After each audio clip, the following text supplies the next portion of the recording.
Hello everyone. This presentation is about conservation of ecosystem, and this presentation is made by Gamit Asmita.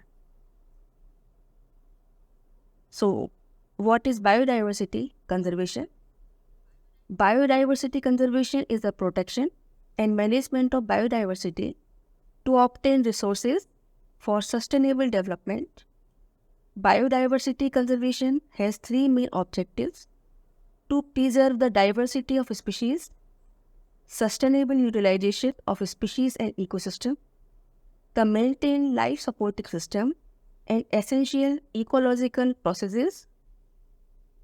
Biodiversity and its conservation methods. Biodiversity refers to the variability of life on Earth. It can be conserved in the following ways: in situ conservation, ex situ conservation.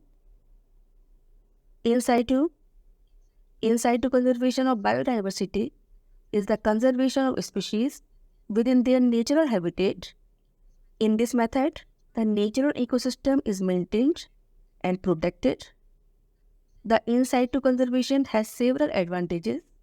Following are the important advantages of in situ conservation. It is a cost-effective and convenient method of conserving biodiversity. A large number of living organisms can be conserved altogether.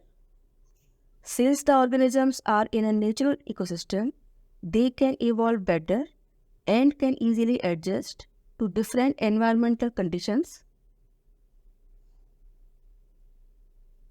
Certain protected areas where in situ conservation takes place include national park, wildlife sanctuaries, and biosphere reserves. National parks, these are small reserves maintained by the government. Its boundaries are well demarcated, and human activities such as grazing, forestry, habitat, and cultivation are prohibited. For example, Kana National Park in MP and Bandipur National Park in Karnataka. Wildlife sanctuaries, these are the regions where only wild animals are found. Human activities such as timber harvesting, cultivation, collection of woods, and other forest products are allowed here as long as they do not interfere with the conservation project. Also, tourists visit these places for recreation. Biosphere reserve. Biosphere reserves are multi-purpose protected areas where the wildlife, traditional lifestyle of the inhabitants, and domesticated plants and animals are protected. Tourist and research activities are permitted here. Zones of biosphere research. There are three biosphere reserve zones: core, buffer, manipulation. Core zone. This is a legally protected area where human intervention is strictly prohibited. It is the innermost undisturbed ecosystem. The information from these areas help in assess the sustainability of activities or maintenance of environmental quality in the surrounding areas. Buffer zone. The area surrounding the core zone is the buffer zone. Here only the research and education activities are permitted to humans. This area also includes activities that help to manage natural vegetation, agricultural land, fisheries, or forests to enhance the quality of production. This zone might also include recreation and tourism facilities. Human activities are less intensive in this zone as compared to the transition zone.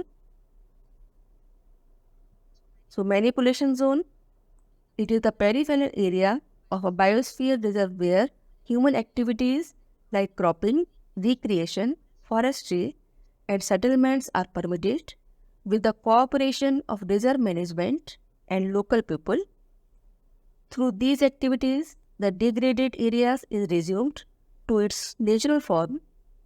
The local communities, scientists, conservation agencies, cultural groups, and other stakeholders work in this zone to use the area in a sustainable way for the welfare of humans living there. Ex situ conservation. Ex situ conservation of biodiversity involves the breeding and maintenance of endangered species in artificial ecosystems such as zoos, nurseries, botanical gardens, gene bank, etc. There is less competition for food, water, and space among the organisms. Ex situ conservation has the following advantages. The animals are provided with a longer time and breeding activity. The species bred in captivity can be reintroduced in the wild. Genetic techniques can be used for the preservation of endangered species. Strategies of biodiversity conservation. Livestock, microbes, and agricultural animals should be conserved. All the economically important organisms should be identified and conserved. Unique ecosystem should be preserved first. Poaching and hunting of wild animals should be prevented. The reserves or protected areas should be developed carefully. The levels of pollutant should be reduced in the environment. Deforestation should be strictly prohibited. Environmental laws should be followed strictly.